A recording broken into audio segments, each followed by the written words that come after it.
തീർച്ചയായും മസിദ, ഇത്തരത്തിൽ നമ്മളിപ്പോൾ പ്രതികരിച്ചത് ഈ നാട്ടിലെ ജനപ്രതിനിധികളായ ആളുകളാണ്.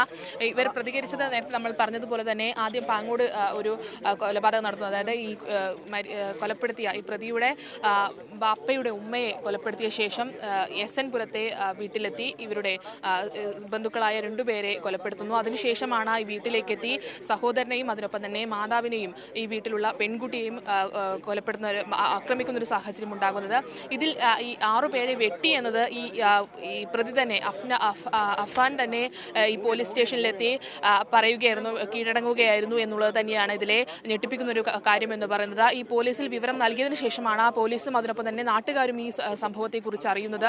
അതിനുശേഷം ഈ അഫ്നാൻ പറഞ്ഞ വിവരം വെച്ച് പോലീസ് അന്വേഷിക്കുന്ന ഘട്ടത്തിലാണ് ഇത്തരത്തിൽ വീട്ടിനകത്ത് ഈ ഉമ്മയെ പരിക്കേറ്റ നിലയിലും 3 പേരെയും ഈ അഫ്നാന്റെ ഉമ്മയെയും അതിനൊപ്പം തന്നെ സഹോദരിയെയും ഈ പെൺകുട്ടിയെയും പരിക്കേറ്റ നിലയിലും ഈ പാങ്ങോട് പോലീസ് സ്റ്റേഷനിൽ വിവരം പോലീസ് അവിടെ എത്തുന്നത് വരെ, ഫയർഫോഴ്സും പോലീസും ഒക്കെ എത്തുന്നത് വരെ ഈ 3 കൊലപാതകം നടന്ന കാര്യം പ്രദേശവാസികൾ പോലും അറിഞ്ഞിരുന്നില്ല എന്നുള്ളതാണ് ഇതിൽ ഏറ്റവും പ്രധാനം.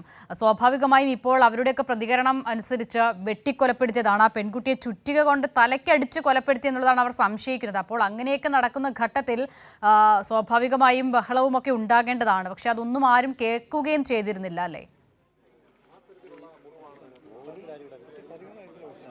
തീർച്ചയായും മസിദ്, അത് തന്നെയാണ്. പോലീസ് എത്തി ഇവിടെ വീട്ടിലെത്തി പരിശോധന നടത്തുന്ന ഘട്ടത്തിൽ പോലുമാണ് അയൽവാസികൾ പോലും ഇത്തരത്തിലുള്ളൊരു സംഭവം ഈ വീട്ടിൽ നടന്നിട്ടുണ്ട് എന്നുള്ളത് അറിയുന്നത് തന്നെ എന്നത് തന്നെയാണ് ഇതിൽ ഞെട്ടിപ്പിക്കുന്ന ഒരു കാര്യം എന്ന് പറയുന്നത്. അതിനൊപ്പം തന്നെ ഈ പാങ്ങോട്ടെ കാര്യവും SN പുരത്തെ കാര്യവും സമാനമായ രീതിയിൽ തന്നെ ഈ തലയ്ക്ക് ചുറ്റിക കൊണ്ട് അടിച്ച ശേഷമാണ് കൊലപ്പെടുന്ന ഒരു സാഹചര്യം ഉണ്ടായത്. അതും ഈ നാട്ടുകാരോ അല്ലെങ്കിൽ മറ്റ് ആരും തന്നെ അറിയാതെ അഫാൻ അത് കൃത്യമായി ചെയ്യുന്നു. ഇതിന് പിന്നിൽ എന്താണ് എന്നുള്ളതിൽ ഒരു വ്യക്തത ഇനിയും വരേണ്ടതുണ്ട് എന്നുള്ളത് തന്നെയാണ് ഇതിലെ പ്രധാനമായ കാര്യം. ഏത് സാഹചര്യത്തിൽ ഇത്തരത്തിലൊരു മരണം അല്ലെങ്കിൽ ഇത്തരത്തിലൊരു കൊലപാതകം നടത്തുന്ന ഒരു സാഹചര്യം ഉണ്ടായി, അത് അഫാൻ തന്നെ പോലീസിനോട് വ്യക്തമാക്കേണ്ടതുണ്ട്. പക്ഷേ ഇതിൽ നമ്മൾ കാണേണ്ടുന്ന ഒരു കാര്യം എന്ന് പറയുന്നത് അഫാൻ എലിവിഷം കഴിച്ചതിന് ശേഷം ആണ് ഇത്തരത്തിൽ പോലീസ് സ്റ്റേഷനിലേക്ക് എത്തിയത്.